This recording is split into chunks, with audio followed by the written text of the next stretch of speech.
குழந்தைங்களுக்கு அதிக நோய் எதிர்ப்பு சக்தியும் பிரெயின் டெவலப்மெண்ட்டும் தரக்கூடிய இந்த பீட்ரூட் ரைஸ் எப்படி செய்கிறதுன்னு தாங்க பார்க்க போகிறோம்.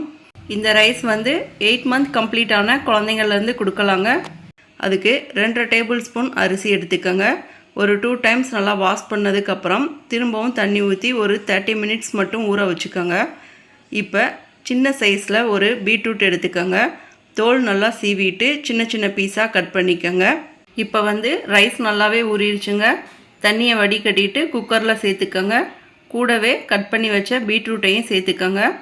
அது கூட ஒரு பல் பூண்டு, சின்ன வெங்காயம் 2, அதுக்கப்புறம் ஒரு பிஞ்ச் அளவுக்கு பெருங்காயத்தூள், கூடவே கொஞ்சமாக நெய் சேர்த்துக்கோங்க.